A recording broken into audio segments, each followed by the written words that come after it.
नमस्कार साथियों, कैसे हैं आप सभी। आशा करता हूं कि आप स्वस्थ होंगे, सुखी होंगे और प्रसन्न होंगे। श्रीमद् भागवत गीता में आपका स्वागत है।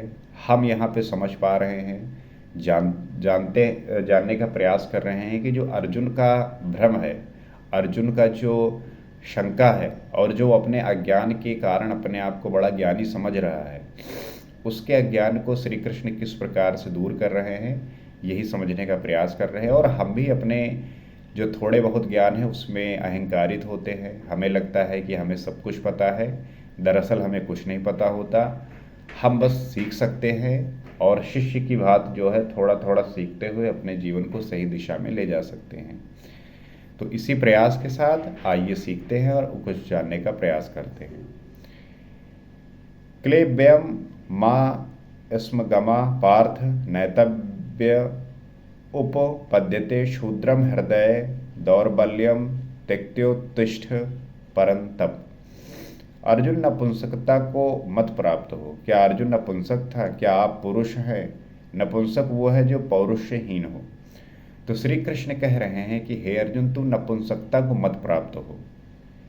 तो इससे बात ये आती है कि क्या अर्जुन नपुंसक थे और क्या आप पुरुष हैं? नपुंसक तो वही होता है जिसके अंदर पौरुष जो है हीन हो।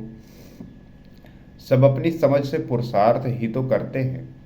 किसान रात दिन खून पसीना करके खेत में पुरुषार्थ ही तो करता है। कोई व्यापार में पुरुषार्थ समझता है तो कोई पद का दुरुपयोग करके पुरुषार्थी बनता है।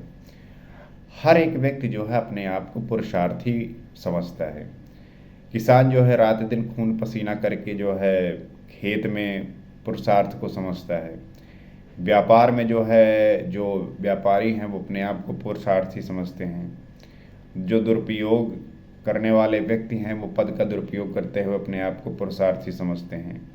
तो जीवन भर पुरुषार्थ करने पर भी खाली हाथ जाना पड़ता है। स्पष्ट है कि पुरुषार्थ नहीं है। तो आप देखेंगे कि हर एक व्यक्ति जो है पूरे जीवन इसी प्रकार से मेहनत करता है और अपने आप को समझता है कि यही पुरुषार्थ है। यही जो है, जो मेहनत करता है, जो लगन से काम करता है, उसे लगता है यही पुरुषार्थ है। तो कृष्ण यही कह रहे हैं कि अगर जीवन भर पुरुषार्थ करने के बाद वो व्यक्ति खाली हाथ जा रहा है तो स्पष्ट है कि ये पुरुषार्थ नहीं है।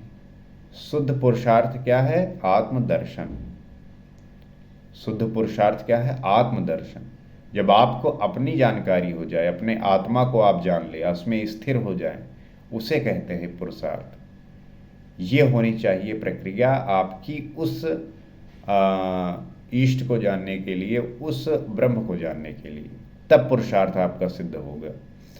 तो गार्गी ने याज्ञवल्क्य से कहा, क्या कहा था आत्म पुराण में, कि नपुंसका पुमान गेयो यो न वेति हृदय स्थितम पुरुषम स्वप्रकाशम तम नंदात्मन व्यवम। वह पुरुष होते हुए भी नपुंसक है जो हृदयस्थ आत्मा को नहीं पहचानता। तो गार्गी भी यही कह रही हैं याज्ञवल्क्य से कि वो पुरुष जो है नपुंसक है जिसने अपने हृदय को, आत्मा को नहीं जाना, नहीं समझ सका। वो आत्मा ही पुरुष स्वरूप, स्वयं प्रकाश, उत्तम आनंद युक्त और अव्यक्त है। तो वो जो आत्मा है वो पुरुष स्वरूप, स्वप्रकाश, उत्तम आनंद युग और अव्यक्त है। जिसने जान लिया है, जिसने पा लिया है, उसे पाने का प्रयास ही पौरुष है। और उसके प्रयास, उसको प्राप्त करने का जो कर्तव्य है, जो रास्ता है, जो माध्यम है, वही जो है पौरुष है, वही जो है पुरुषार्थ है। अर्जुन, तू नपुंसकता को प्राप्त हो कि तेरे योग्य नहीं। हे परंतप, हृदय की क्षुद्र दुर्बलता को त्याग कर युद्ध के लिए खड़ा हो। तो अर्जुन जो है यही बात कह रहे हैं श्री कृष्ण से। अर्जुन ने जो बात कही उसको जो है श्री कृष्ण खारिज कर रहे हैं और यही बात कह रहे हैं अर्जुन से कि हे अर्जुन, तू नपुंसकता को मत प्राप्त हो और तू इसके योग्य भी नहीं है। इसलिए तो हृदय की क्षुद्र दुर्बलता को, जो हृदय में हमारे विभिन्न प्रकार के छोटे और तुच्छ हम भावनाओं को लेके चलते रहते हैं, तो उसका त्याग कर और युद्ध के लिए जो है खड़ा हो। आसक्ति का त्याग करो, ये हृदय की दुर्बलता मात्र है। तो जो हमारी आसक्ति है इस संसार के प्रति, हमें लगता है कि जो ये लोग हैं, ये जो व्यक्ति हैं, यही हैं जो हमारे सगे संबंधी हैं, इनसे जो मोह होता है, तो यही जो है आपको त्याग कर, आसक्ति का जो है त्याग करके, ये हृदय की दुर्बलता जो है यही आपको त्यागनी है, यही आपको हटाना है। तो इस पर जो है तीसरा प्रश्न जो है करते हैं, अर्जुन कहते हैं, कथम भीष्मम अहम संख्ये द्रोणम च मधुसूदन इषुभि प्रति योत्स्यामि पूजार हा पूर्जाहा वरिसूदन। अहंकार का शमन करने वाले मधुसूदन श्री कृष्ण हैं, आपके अहंकार को नष्ट करने वाले। क्यों? क्योंकि हम बहुत कम ज्ञान के माध्यम से अपने आप को बड़ा ज्ञानी समझते हैं, लेकिन जब ईश्वर का ज्ञान मिलता है, जब कृष्ण अपनी बात को बताते हैं, तब हमारा जो अहंकार है उसका शमन होता है, वो नष्ट होता है। तो अर्जुन वही कह रहे हैं कि हे मधुसूदन, मैं रणभूमि में पितामह भीष्म और आचार्य द्रोण से किस प्रकार बाणों से युद्ध करूंगा, क्योंकि अरिसूदन वे दोनों ही पूजनीय हैं। तो अर्जुन जो है कह रहे हैं हे श्री कृष्ण, मैं इस युद्ध में रणभूमि में पितामह और द्रोणाचार्य से किस प्रकार बाणों से युद्ध करूंगा, क्योंकि वो तो जो है अरिसूदन है, अर्थात वो दोनों ही पूजनीय हैं। द्वैत ही द्रोण है। ये हमने पहले भी समझा कि जो द्वैत है वही द्रोण है, अर्थात दो, अर्थात विविधता। प्रभु अलग है, हम अलग हैं, द्वैत का ये भान ही प्राप्ति की प्रेरणा का आरंभिक स्रोत है। तो जब हम ये समझते हैं कि हम अलग हैं, ईश्वर अलग है, हम प्रार्थना करेंगे, पूजा करेंगे, तब ईश्वर की प्राप्ति होगी, तो यही जो है हमारी यही जो है भ्रम पैदा करता है। यही द्रोणाचार्य का गुरुत्व है, भ्रम ही भीष्म है, और भ्रम जो है वही भीष्म है। तो जब तक भ्रम है तभी तक बच्चे, परिवार, रिश्तेदार सभी अपने लगते हैं। तो इसी भ्रम के कारण जो है हम बच्चों से जो है अपने सदैव जो है प्रेम में रहते हैं, परिवार से, रिश्तेदार से, इन्हीं सब में जो है हम फंसे रहते हैं। तो अपना लगने में भ्रम ही माध्यम है। आत्मा इन्हीं को पूज्य मानकर इनके साथ रहता है कि ये पिता है, दादा है, कुलगुरु इत्यादि। तो इसी परिवार में हम फंसे रहते हैं, इन्हीं के बीच में रहते हुए मोह से ग्रसित रहते हैं, आसक्ति बनी रहती है कि ये दादा है, ये कुलगुरु है, ये पिता है। तो कहा जाता है कि साधन के पूर्ति काल में गुरु ना चेला पुरुष अकेला। तो कहा जाता है कि गुरु न चेला पुरुष अकेला। तो जो व्यक्ति अकेला रह जाता है, जो सिर्फ अपने आप को समझता है, तो वो जो है, जो परिवार से मुक्त हो जाता है, तो उसे जो है वो ज्ञान की प्राप्ति होती है।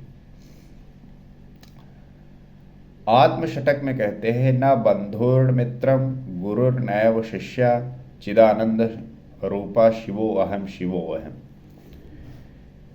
जब चित्त उस परम आनंद में विलीन हो जाता है, तब न गुरु ज्ञानदाता और न शिष्य ग्रहण करता ही रह जाता है। तो जो आपका मन है, जो आपका चित्त है, जब उस परम आनंद में विलीन होता है, उसमें लीन होता है, तब न कोई गुरु रह जाता है ज्ञान देने वाला, और ना ही कोई शिष्य बचता है ग्रहण करने वाला। यही परम की स्थिति है। गुरु का गुरुत्व प्राप्त कर लेने पर गुरुत्व एक जैसा हो जाता है, और वही स्थिति परम है। क्योंकि जब आपने ज्ञान आरंभ किया लेना गुरु से, तो जो गुरु का गुरुत्व है, जब ये स्थिति प्राप्त होती है, तो गुरुत्व भी एक जैसा हो जाता है। श्री कृष्ण कहते हैं कि अर्जुन, तू मुझ में निवास करेगा। जैसे श्री कृष्ण वैसा ही अर्जुन। तो जब आपका चित्त उस ब्रह्म परमात्मा में स्थित होता है, अर्थात ईष्ट में आपका मन लीन हो जाता है, तब आप जो है उस ईश्वर के प्रति उसी के जैसे जो है महसूस करने लग जाते हैं, वही हो जाते हैं। तो वही श्री कृष्ण कह रहे हैं कि तू अर्जुन मेरे जैसा ही हो जाएगा, और ठीक वैसा ही प्राप्ति वाला महापुरुष हो जाएगा। ऐसी अवस्था में गुरु का भी विलय हो जाता है, गुरुत्व हृदय में प्रवाहित हो जाता है। तो इस अवस्था में होता क्या है कि जो गुरु होता है, जो ज्ञान देने वाला होता है, वो उसके हृदय में प्रवाहित हो जाता है। तो अर्जुन गुरु पद की ढाल बनाकर इस संघर्ष में प्रवृत्त होने से कतराना चाहता है। अब जब ये बात आती है तो जो साधक है वो डरता है, उसमें उसके मन में विचलन पैदा होती है कि इसमें तो एक बहुत मुझे परिवार को जो है छोड़ना पड़ेगा, मुझे जो है परिवार से मोह जो बना हुआ है, आसक्ति बनी हुई है, इसका त्याग करना होगा, तो वो घबराता है। तो प्रारंभिक अवस्था साधक की जो है इसी प्रकार होती है, वो डरता है। इसी अवस्था को जब आप पार कर लेते हैं तब जो है आप आगे का रास्ता तय कर पाते हैं। प्रारंभिक अवस्था ही बहुत हार्ड है, इसीलिए जितने साधक होते हैं इसको छोड़कर भाग जाते हैं। लेकिन जिसने इसको पार कर लिया, ये बाधा काट ली, उसके लिए जो है रास्ता आसान हो जाता है। तो आशा करते हैं कि आपने इस बात को समझा होगा कि किस तरीके से ये चीज़ें मायने रखती हैं और किस तरीके से होती हैं। इसी उम्मीद के साथ अगले एपिसोड में हम कुछ और समझेंगे, आगे की बात को जानेंगे। और आज का जो बात है, मैं उम्मीद करता हूँ कि आपने समझा होगा, जाना होगा। इसी आशा के साथ मैं कि आप इन बातों को अपने जीवन में आत्मसात करते हुए अपने परिवार के लोगों के साथ भी शेयर करेंगे, उन्हें इस बात से अवगत कराएंगे। अगर अवगत हैं तो आप उस पर चर्चा करिए, संवाद करिए, तब आपको उसके विषय में और बोध होगा। और अगर उन्हें नहीं पता तो आप बताइए, समझाइए, ताकि उनका भी जीवन विकसित हो सके, उस परम अवस्था को प्राप्त करें और उनका जीवन जो है एक नया मोड़ ले। इसी प्रकार हम इस बात को, इस ज्ञान को हर एक व्यक्ति तक ले जा सकते हैं, उन्हें बता सकते हैं, उन्हें बोधित करा सकते हैं, ताकि हम इस समाज को शांति और एक संतुष्टि दे सके। क्योंकि हर एक व्यक्ति किसी न किसी तरीके से बेचैन है। आज के ज़माने में, आज के कैपिटलिज्म के ज़माने में शांतिपूर्वक जीना मुश्किल हो गया। लेकिन ये सूत्र है, अगर आपको पता चल गया, ध्यान में रहा, तो ये जो है आपको जीने में मदद करेगा। इसी आशा के साथ अगले एपिसोड में आपसे फिर मुलाकात होती है। नमस्कार।